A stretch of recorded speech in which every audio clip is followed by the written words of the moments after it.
존경하는 우원식 국회의장님, 그리고 의원님 여러분, 2024년 10월 2일 대통령께서 제의를 요구한 윤석열 대통령 배우자 김건희의 주가 조작 사건 등의 진상규명을 위한 특별검사 임명 등에 관한 법률안과 순직 해병 수사 방해 및 사건 은폐 등의 진상규명을 위한 특별검사의 임명 등에 관한 법률안에 대한 정부의 입장을 말씀드리고자 합니다. 정부는 이 법률안들과 유사한 법률안들에 대해 이미 제21대와 제22대 국회에서 여러 위헌 요소들이 있다고 판단하여 국회에 제의를 요구한 바 있고 국회에서 재의결을 거쳐 모두 부결된 바 있습니다. 그럼에도 불구하고 이 법률안들은 이전에 부결된 법률안들에 대하여 정부가 위헌 사유로 지적한 사유들에 관하여 이를 수정하거나 보완하기 위해 국회에서 보다 많은 수기를 거치거나 여야 간 충분한 협의를 하는 과정이나 노력 없이 다시 의결된 결과 정부가 지적하였던 위헌성이 전혀 해소되지 않았고 오히려 그 위헌성이 가중된 형태로 정부로 이송되었습니다. 이 법률안들의 문제점에 대해 구체적으로 설명드리겠습니다. 첫째, 특별검사 등 임명 방식이 우리 헌법상 권력분립원칙에 위배됩니다. 이 법률안들은 특별검사 후보자 추천권을 더불어민주당 등 야당에만 부여하고 있을 뿐 아니라 대통령이 야당이 추천한 특별검사를 3일 내에 임명하지 않을 경우 연장자가 임명된 것으로 간주하는 규정까지 둠으로써 행정부의 수반인 대통령의 임명권을 사실상 박탈하고 있습니다. 특히 순직 해병 특검법안의 경우 대법원장 추천이라는 제3자 추천의 외관을 갖추고 있으나 대법원장이 추천한 후보자가 부적합하다고 판단할 경우 야당이 원하는 후보자가 추천될 때까지 야당이 비토권을 행사할 수 있도록 하여 사실상 제3자 추천을 형해화하는 한편 대통령은 야당이 추천한 특별검사 후보자를 수용할 수밖에 없도록 규정하고 있습니다. 대통령 배우자 특검법안 역시 특별검사와 특별검사부에 대한 임명 간주 규정이 추가되어 대통령의 특별검사 등에 대한 공직 임명권을 박탈하고 사실상 야당의 입맛에 맞는 특별검사와 특별검사가 임명될 수밖에 없도록 규정하고 있습니다. 이렇듯 권력 분립의 원칙에 위반될 소지가 다분한 이 법률안들에 대해서는 국회에서 수기를 거치거나 여야 간 충분한 협의를 거쳐야 할 것이나 이 법률안들은 여야 합의 내지 정부의 수용 절차를 거치지도 않고 오히려 그 위헌성이 더욱 가중된 형태로 의결되어 정부로 이송되었습니다. 둘째, 우리 사법 시스템의 기본 원칙인 공정성을 심각하게 훼손할 우려가 있습니다.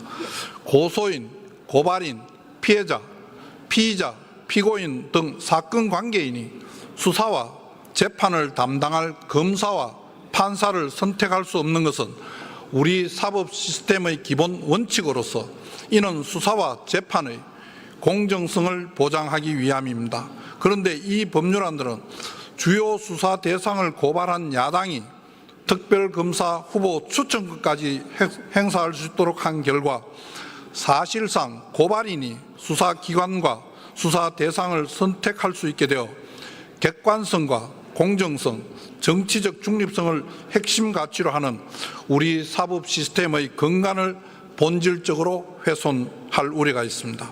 셋째, 특별검사 제도의 본질인 보충성, 예외성 원칙에 반합니다. 이 법률안들은 검찰과 공수처의 수사가 정상적으로 진행 중인 사안을 그 수사 대상으로 하고 있습니다.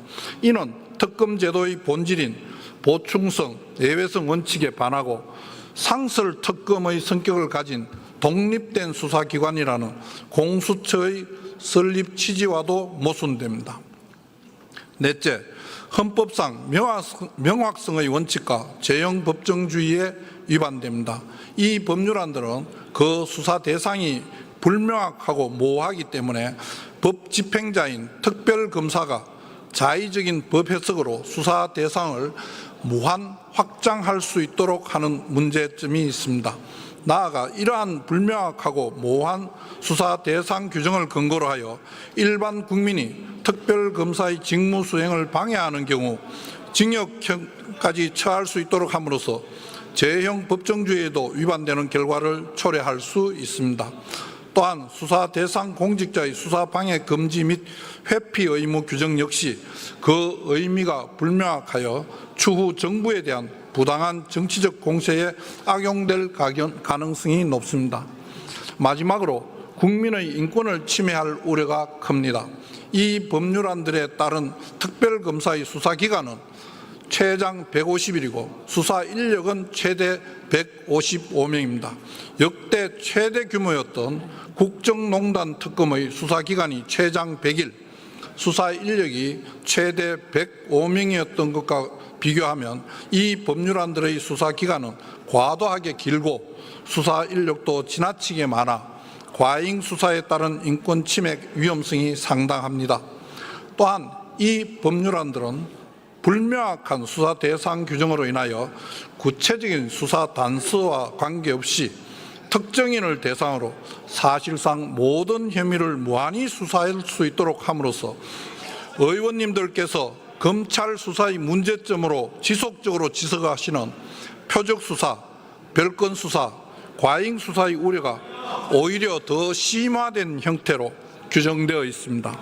한편 이 법률안보다 수사 규모가 더 적은 국정농단 특검 당시 153억 원의 예산이 집행되었던 점을 감안하면 이 법률안으로 투입되는 국민의 혈세는 막대한 액수에 이를 가능성이 높습니다.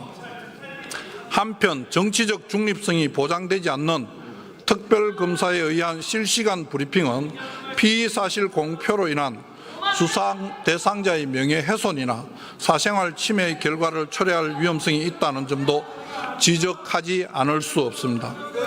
존경하는 국민 여러분, 인권보장과 헌법 수호의 책무를 지닌 대통령은 위헌적 법률을 방지할 의무가 있다는 점에서 헌법상 제2요구권은 대통령의 권한인 동시에 의무이기 때문에 위헌적 요소가 있는 법률안들에 대해 제2요구를 하지 않는 것은 오히려 대통령의 헌법상 의무에 반할 소지가 있습니다. 지금까지 설명을 드린 바와 같이 이 법률안들은 그 내용에 있어 헌법에 위반될 여지가 상당하기 때문에 이를 바로잡는 것은 정부에 부여된 당연한 책무입니다. 의원님들께서 이러한 점을 깊이 고려하셔서 이 법률안들의 문제점을 다시 한번 살펴봐 주실 것을 간곡히 요청드립니다. 감사합니다.